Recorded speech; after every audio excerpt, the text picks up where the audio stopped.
Nikusalimu kwa jina la Yesu Kristo, rafiki yangu popote pale ulipo na unaponisikiliza.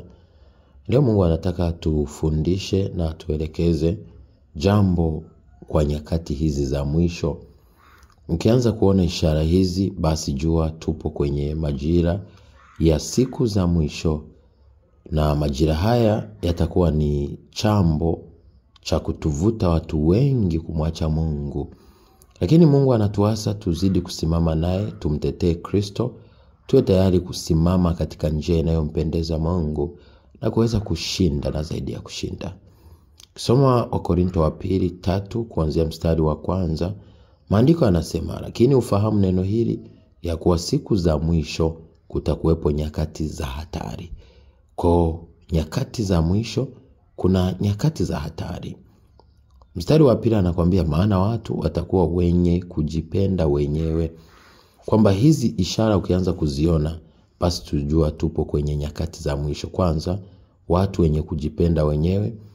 Lakini anakuambia wenye kupenda fedha, wenye kujisifu, wenye kiburi, wenye kutukana, wasiotii wazazi wao, wasio na shukrani, wasio safi, wasio wapenda wa kwao, wasiotaka kufanya suluhu, wasingiziaji, wasiojizuia, wakari, wasiopenda mema, wasariti, wakaidi, wenye kujivuna, wapendao anasa kuliko kumpenda Mungu, wenye mfano wa utaua lakini warikana nguvu zake, hao nao jiepushe nao.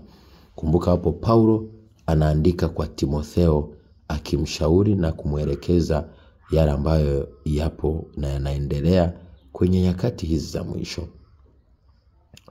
Na mstari wa 6 anaendelea kusema kwamba kwa maana katika hao wamo wale wajiingizao katika nyumba za watu na kuchukua mateka wanawake wajinga wenye mizigo ya dhambi, waliochukuliwa na tamaa za namna nyingi.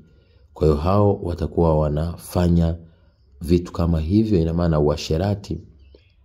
Lakini mstari wa 10 anakuambia bali wewe umeyafuata mafundisho yangu, ina maana ya Paulo. Kwa kila anayefuata mafundisho ya Paulo, ina maana yeye atakuwa salama. Anakuambia na mwenendo wangu na makusudi yangu na imani na uvumilivu na upendo na saburi, tena na adha zangu na mateso ya mambo yaliyonipata.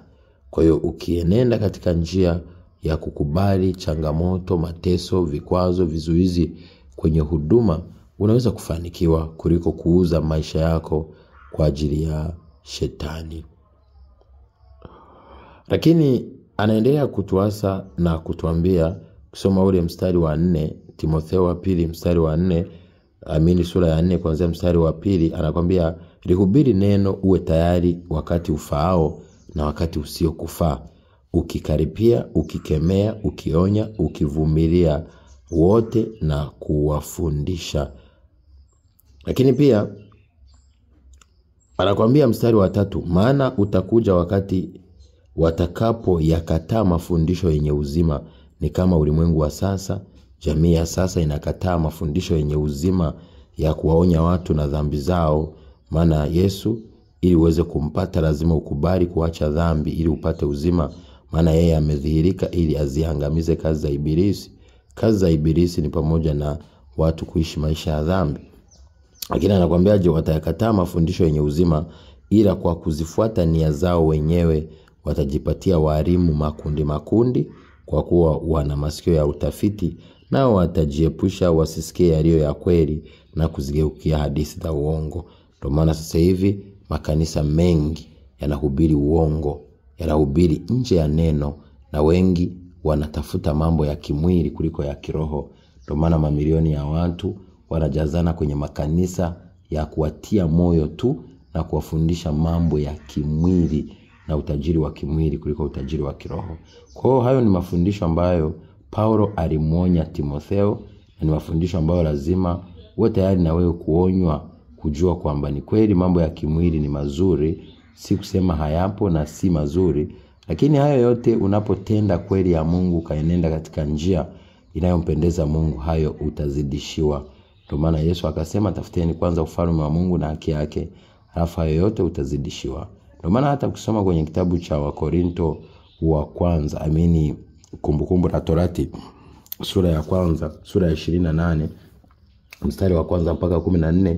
Ndio maana Yesu akasema kwamba ukifuata sheria yake na amri yake, hizi ndipo baraka hizi zitakupata. Sasa wengi tunakimbilia baraka kwa kutamkiwa maneno makuu ya makufuru na kudanganya kupitia maneno ya baraka ya uongo, huku tukijiepusha na kumpenda Mungu na kuacha uovu. Lakini unapoacha uovu ukatembea katika misingi inayompendeza Mungu, hapo ndipo utaweza kushinda, kufanikiwa, kupata baraka na kumwona Mungu kwenye maisha yako. Rafiki yangu, ni lini utatoka kwenye usingizi? Utaacha kudanganywa, utaacha kuhubiriwa mahubiri ya uongo. Kumbuka ipo siku ya mwisho, wewe na yule anayekudanganya wote ni kwenye ziwa la moto. Lakini ukikubali kusimamia katika kweli ya injili ya kweli, hapo ndipo utakuwa salama.